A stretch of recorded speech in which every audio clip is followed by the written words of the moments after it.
요거 재밌겠다. 애완동물로 기생충을 키우던 유튜버에게 발생한 충격적인 사건. 시작해봅시다.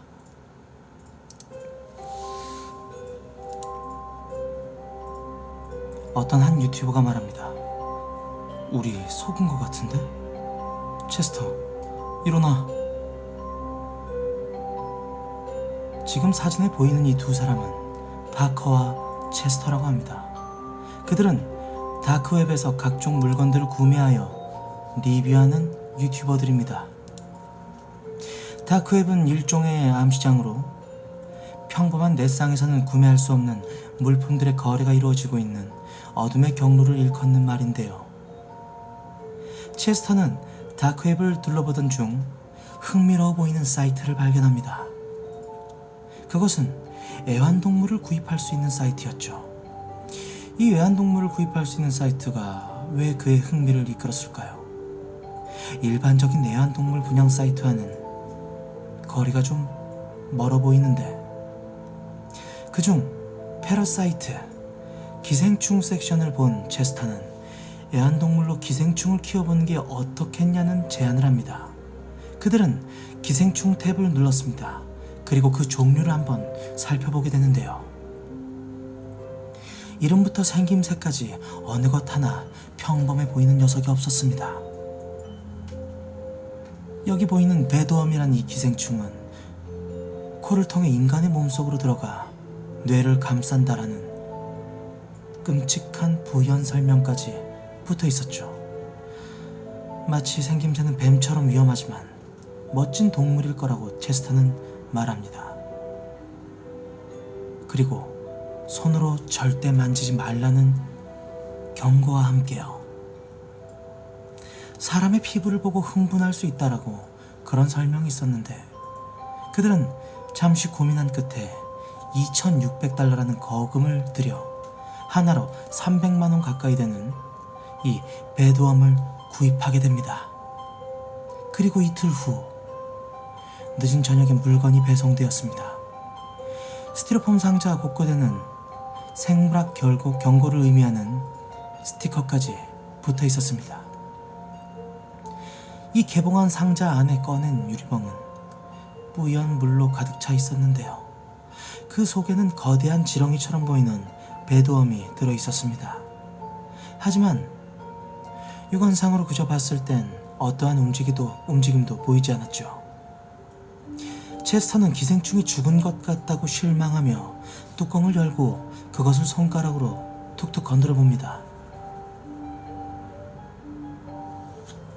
그리고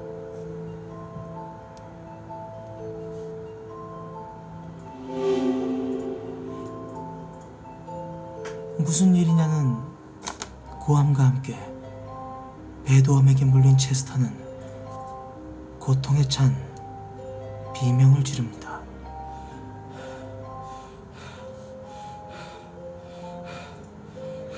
파커는 체스터에게 얼른 화장실로 가서 물린 부위를 씻으라고 소리치죠.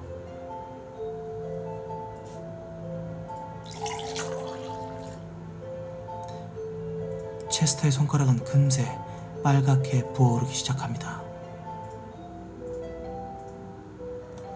체스터 방에서 신음소리가 멈추질 않아요. 파커는 체스터의 상체를 체크해보기 위해 그의 방문을 열어봤습니다. 체스터는 식은 땀으로 온몸이 다 젖어 있었습니다. 파커는 당장 의사에게 가자며 체스터를 차에 태웠습니다. 체스터는 자신이 아는 의사의 개인 사무실로 데려다 달라고 부탁을 합니다. 하지만 도착한 곳은 의사의 사무실이라기보다는 그저 평범한 개인주택으로 보이는 곳이었습니다. 문을 열고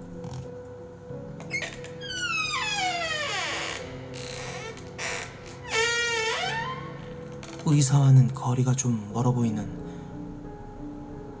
어떤 한 남자가 걸어 나왔습니다. 파커는 제대로 된 병원을 가자고 체스터를 설득했습니다. 체스터는 건강보험이 없다며 파커의 제안을 거부합니다.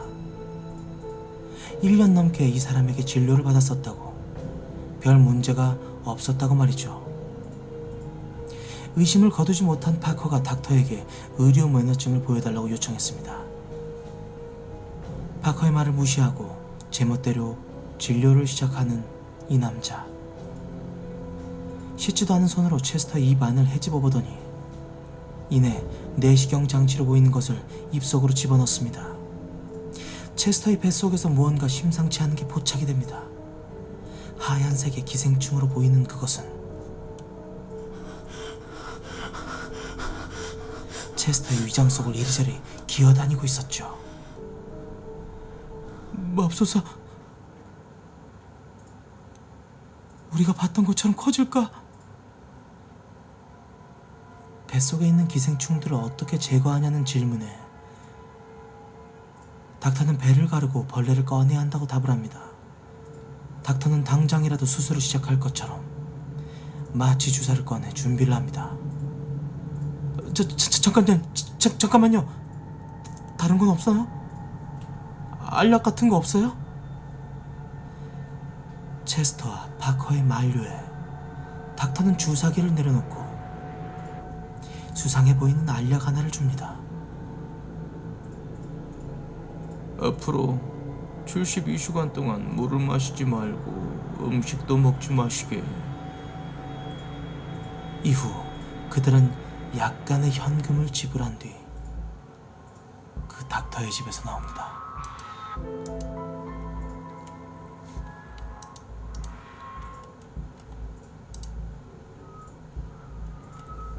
파커는 닥터에게서 받은 알약을 살펴봅니다. 다름 아닌 에드빌이었습니다. 이거 에드빌이잖아. 진짜 병원에 가자니까. 에드빌은 평범한 복합 진통제로 뱃속에 기생충이 들어있는 이러한 상황에서는 전혀 어울리지 않는 약이었죠. 파커는 체스터에게 병원에 가볼 것을 다시 한번 권유했습니다. 하지만 체스터는 아까보다 몸이 나아졌다며 집으로 돌아가자고 얘기를 합니다. 집에 도착한 체스터는 약효가 도는 것 같다면서 그대로 침실로 향합니다. 걱정이 된 파커는 침실로 들어간 체스터를 확인해보기 위해 그의 방문을 열고 들어가게 됩니다.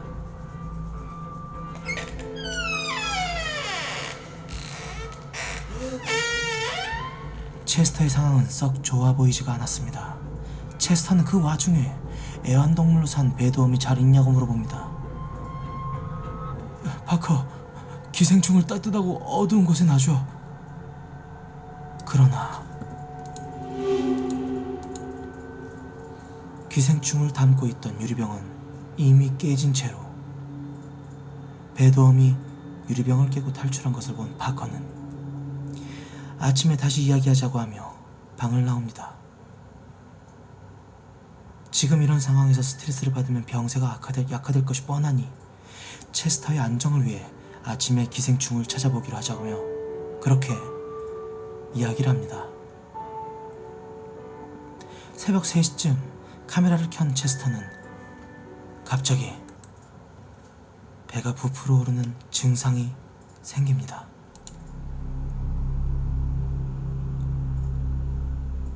약효로 인한 것 같다며 무시하고 다시 잠을 청합니다. 그러게 몇 시간이 흐르고 파커는 위층에서 들려오는 비명소리에 잠에서 깨어납니다. 체스터의 방문을 열고 그의 상태를 확인합니다. 소스라치게 놀라는 파커.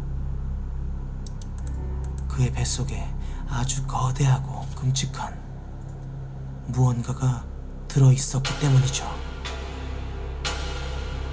파커는 급하게 체스터를 흔들어 깨웁니다. 그는 이미 정신을 잃고 혼전한 뒤였습니다. 그리고 파커의 뒤에서 들리는 정체불명의 소음. 뒤에는 유리병을 깨고 탈출했던 배도움이 있었습니다. 배도움은 엄청난 속도로 체스터가 누워있는 침대를 향해 돌진하는데 파커는 말릴 새도 없이 배도움은 체스터의 몸속으로 들어가 버리고 맙니다. 체스터는 정신을 차리긴 했지만 어딘가 심하게 잘못된 것처럼 보이죠. 더 이상 두고 볼 수 없었던 파커는 카메라를 끄게 되고 응급실로 향합니다. 우리는 즉시 병원에 가서 의사들에게 체스터의 위장을 펌프해 줄 것을 간청했다고. 의사는 체스터의 위를 펌핑하고 기생충을 제거하였고 일부는 길이가 3피트, 즉 90cm 이상이었습니다. 병원에서는 체스터의 몸에서 나온 기생충이 처음 보는 종류라고 말했습니다. 그들은 그것이 아직 발견되지 않은 기생충 종일 수도 있을 거라고 설명했다고 합니다. 병원에서 치료를 받고 돌아온 캐스터의 상태는 꽤나 좋아 보이는데 영상을 보시면서 대부분 눈치채셨겠지만 이들의 영상은 일종의 페이크 다큐멘터리였습니다. 전부 픽션일 뿐이죠. 하지만 단 한 가지 반전은 있었습니다.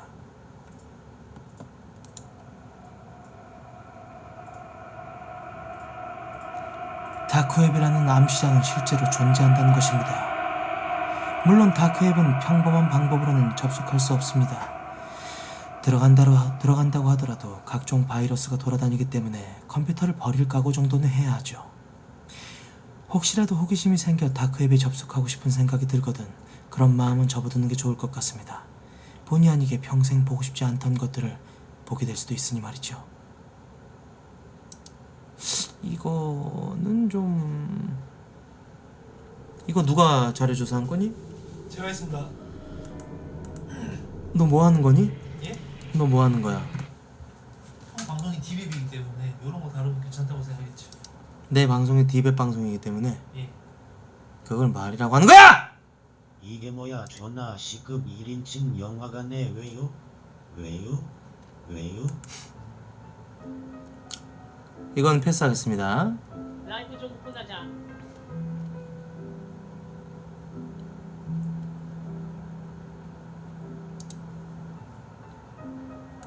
레전드 귀신설 한번 갈까요? 귀신이 사는 집? 어때요? 시작해볼까요? 시작합니다. 귀신이 사는 집. 저는 23살 여자입니다. 귀신 나온다 비글비글. 다름이 아니라 제가 어릴 때 겪은 일을 재미삼아 꺼내보려고요. 물론 제가 겪은 이야기는 재미삼아 할 이야기는 아닐 수도 있지만요. 영화 컨저링 기억하시나요? 자러 간다 시바라. 예전에 살던 집 생각이 많이 나더군요. 컨저링이라는 영화를 보면서 말이죠. 어린 시절 가족들과 제가 죽을 고비가 수도 없이 넘기며 겨우 탈출했던 집에 대한 이야기를 지금부터 해드리도록 하겠습니다. 지금 제게 전혀 문제는 없습니다. 주변 사람들에겐 괴담 하나 풀듯이 가볍게 많이도 이야기해댔으니 말이죠. 그래도 그 집에 대해 이렇게 글쓰긴 처음입니다. 오래전 일이라 뒤죽박죽일 수 있는 점 이해해 주시기 바랄게요. 글쓴이가 겪었던 귀신이 사는 집에 대한 이야기 지금부터 시작합니다. 이 글쓴이는 아스팔트 길에 있는 집 터에서 뒤쪽에 철도가 놓여 있고 의뢰 그렇듯 철도에 방음벽 같은 게 있으며 좀 대부분은 아스팔트 길로 주위가 이어져 있는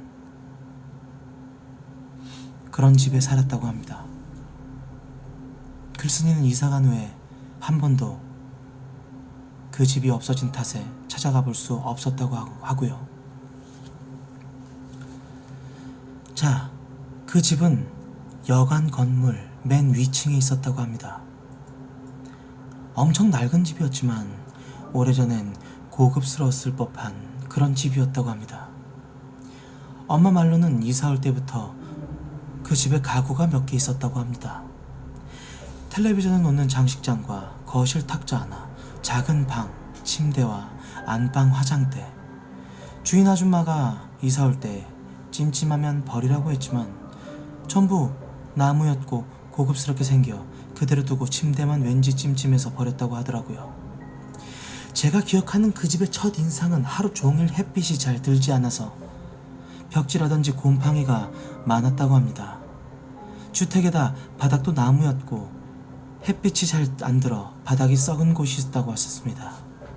집 자체도 엄청 낡았는데 벌레 한 마리 없었던 그런 집이었다고.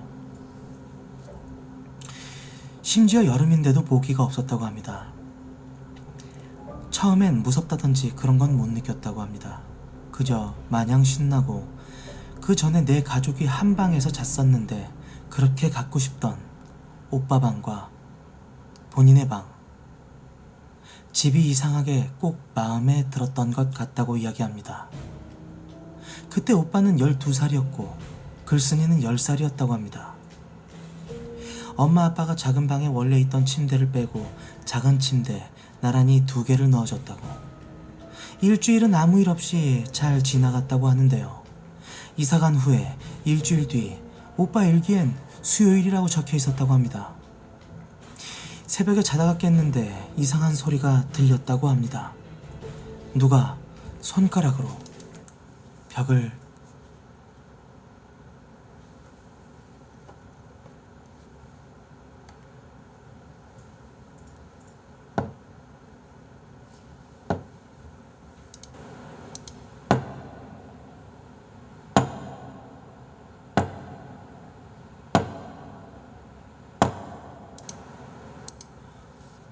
이런 식으로 말이죠. 불규칙하게 이런 소리를 들었다고 하는데 처음엔 그저 오빠가 일어났나 싶어서 그냥 자려고 눈을 감고 스르르 잠들었을 때 갑자기 글쓴이는 얼굴이 너무 시원했다고 합니다. 그때가 여름이었거든요. 그 집이 원래 시원한 편이었다고 하는데 선풍기는 켜놓지 않았고 도둑이 든다고 할지라도 창문도 닫고 자고 있었는데 도둑이 들 일은 없었죠. 얼굴에 바람이 부는 것도 아니고 마치 얼굴에 이 박하 같은 그런 민트로 세수한 기분이랄까. 나중엔 팔과 허리까지 시원했는데 뭔가 갑갑한 느낌도 들었던 것 같다고 얘기를 합니다. 그때 누가 글쓴이 어깨를 확 잡아챘다고 합니다. 글쓴이는 서 있고 잠에서 확 깨며 정신 들며 서 있고 창문 앞에 아빠가 본인을 안고 있었다고 그렇게 얘기를 하더군요. 불도 다 켜져 있고 글쓴이의 오빠는 방문 앞에서 엄마 뒤에 숨어 있었는데 눈을 떴을 때 왜 본인이 서 있었는지, 왜 아빠에게 안겨 있었는지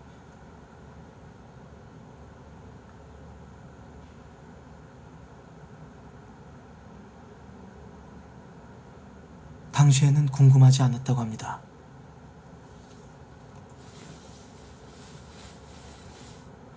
제가 겁을 먹을까봐 아무 말도 안 한 것 같다고. 후에 몇 년이 지나고 오빠 말로는 자다가 일어났는데 제가 창문 앞에서 창문을 손가락으로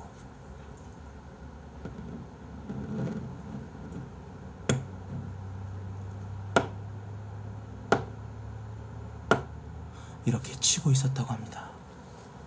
오빠는 제게 와서 왜 그러냐고 물어봤는데 답도 없었고 혹시 더운지 싶어 창문을 조금 열어줬더니 갑자기 제가 까치발을 들고 창문 밖에 얼굴만 빼고 얼굴을 이리저리 이상한 방향으로 돌리더라는 겁니다.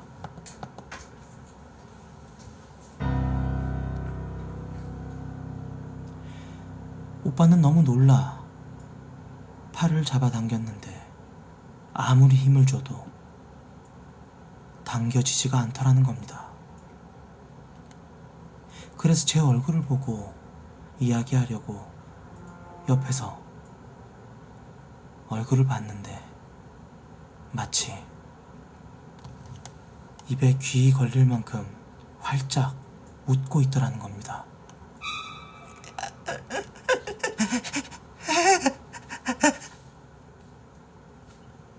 그게 예쁘게 활짝이 아니라 말 그대로 입이 찢어져라 웃고 있었다고 합니다.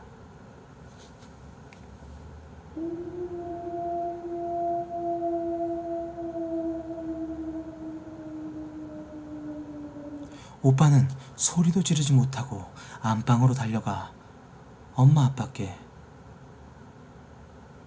창문을 활짝 열고 창문에 아슬아슬하게 수건처럼 걸려있다며 도움을 요청했다고 합니다. 아빠는 놀라 당장 달려와 글쓴이 어깨를 확 젖혀서 안고, 그때 글쓴이가 깼다는데 엄마 아빠는 심한 목류병이라고 생각했다고 합니다. 오빠는 일기에 썼었다고 그 일을. 그리고 엄마 아빠가 그런 거 쓰는 거 아니라고 그래서 지웠다고 하는군요. 그래서 그 날짜 오빠 일기엔 다른 내용이 적혀 있습니다. 그 뒤로 저는 목류병 증세가 나타난 적이 없었습니다. 근데 이거 분량 실화입니까?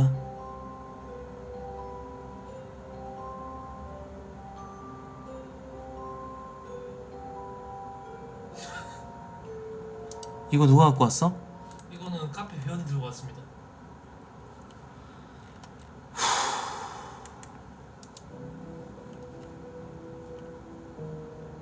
죄송합니다.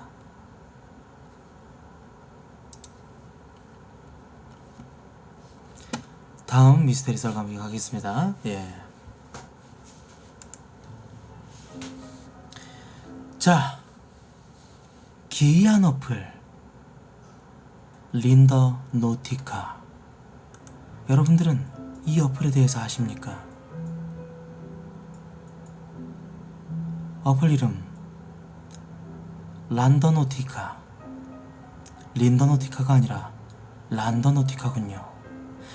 이 어플은 쉽게 말하면 랜덤 여행 어플입니다. 현재 위치를 찍으면 근방에 여행할 곳을 추천해준다고 합니다. 그렇지만 이 란더노티카의 어플은 단순 여행이 아니라고 합니다. 어플 제작자에 따르면 근처에 퀀텀 에너지가 높은 곳으로 좌표가 찍힌다고 하는 이 퀀텀 에너지, 우리나라 말로 치자면 기 같은 느낌입니다. 외국에서는 많이 유행했던 어플로 후기들도 굉장히 많은데, 좌표에 도착했더니 이상한 남자가 서 있었고 본인들을 쫓아왔다거나,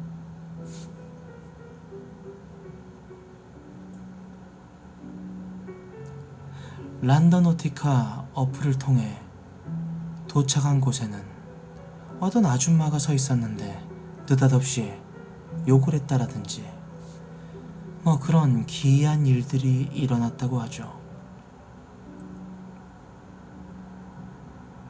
그리고 다른 두 곳을 다녀왔는데 가는 곳마다 이 하얀 드레스를 입은 여자가 걸어다니고 있었다고 합니다.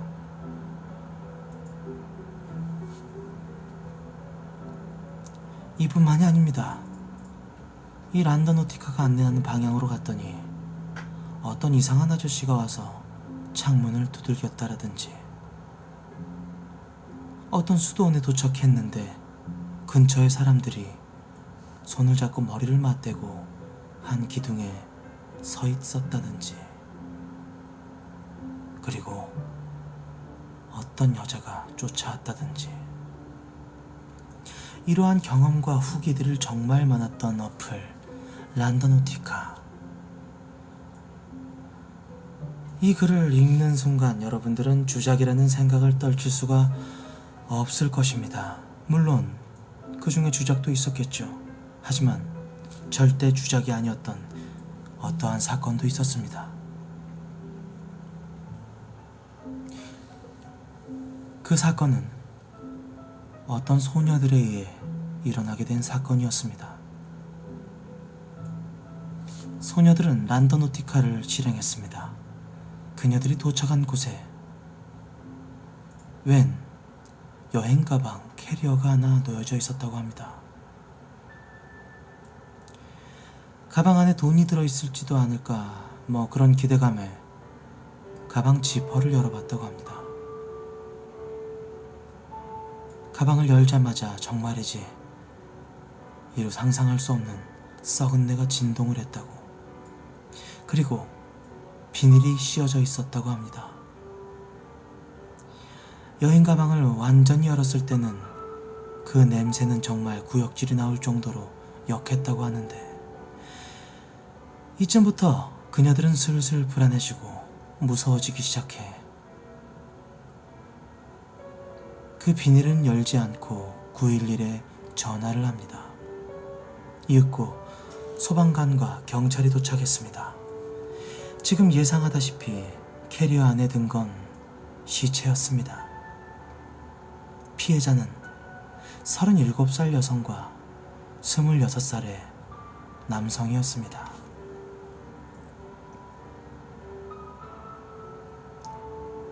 주작이 아니라는 것은 이 시애틀의 홈페이지에도 올라와 있다고 합니다. 범인은 62세 할아버지로 잡혔다고 하는데, 이 란더노티카가 도대체 어떤 힘이 있길래 이러한 사건들을 몰고 다녔을까요? 이 어플은 한국에서도 사용이 가능하지만 지도 업데이트가 되지 않아 안 맞는 부분이 굉장히 많다고 합니다. 란더노티카 왜 죽인 건지 뭐 이런 건 안 나왔네? 아하, 에반데. 란더노티카 바이럴이었나봐요. 제가 좀 양심상 두 개, 세 개 정도 해드렸는데 세 개가 너무 좀 별로였던 것 같아서 다른 거 하나만 더 갈게요. 네, 미안합니다.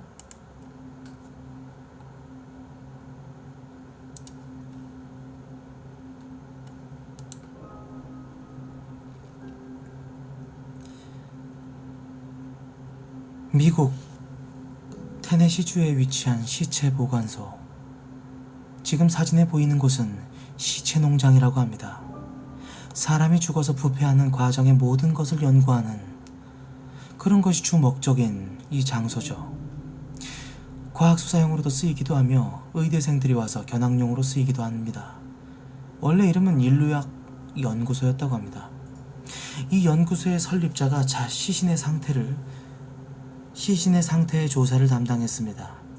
한 시신의 부패 상태를 보고 죽은 지 1년이 지난 시신이라고 결론을 지었는데, 알고 보니 1867년 미국 남북 전쟁 때 죽은 군인의 시신이라는 것을 자세한 조사를 통해 알게 되면서 시신의 부패 및 연구시설의 필요성을 느껴 이 연구소를 짓게 된 원인이었다고 합니다. 이 연구소의 설립 이후로 시체 부패 과정에 대해 수많은 데이터베이스가 나오면서 여러가지 범죄들을 해결하는 데 큰 도움을 주었다고 하는데, 일반 사람들은 출입할 수 없다고 합니다. 시체를 취급하는 장소인 만큼 보안도 굉장히 까다로운데요. 이 인류학 연구소인데 시체 농장이라는 이름으로 불리는 이유는 무엇일까요? 시체 농장이라는 소설이 원인입니다. 그 소설 때문에 많이 알려지게 되었다고 하는 그런 모양입니다. 시체는 기부 방식으로 받아왔으나 장례 비용 부담을 덜기 위한 목적으로 시체를 기부하는 사람들이 점점 많아짐에 따라 시체를 기부하는 것도 꽤나 까다롭게 받게 되었다고 합니다. 한국어로 검색해도 되고 영어로도 The Body Farm으로 검색을 하면 진짜 시체 사진이 나오므로 주의가 필요하다고 합니다.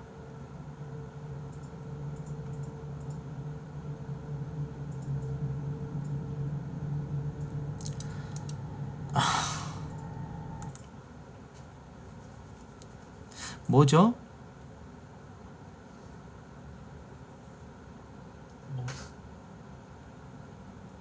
이거 생각해보니까 전부 다 시청자들이 올려준 거네. 니들이 올린 건 안 했네 내가. 맞지? 아까 저안 했어요 유튜브 기생충 유튜브. 아이고, 여기까지 할게요 여러분들. 예, 오늘 좀 아쉽긴 한데, 예, 제가 또 이제 오늘 바이크 여행을 떠나야 하기 때문에 미스테리는 딱 여기 정도까지만 하고, 다시 대신 여러분들 다음 미스테리는 정말 1시간 꽉꽉 채워서 해보도록 할게요. 예, 미스테리 때문에 뭐 이 시간까지 기다렸다 뭐 이런 사람들은 없기를 바랍니다. 예, 이건 뭐 이해해 주세요 여러분들. 오늘만 날이 아닌걸요. 그쵸? 네.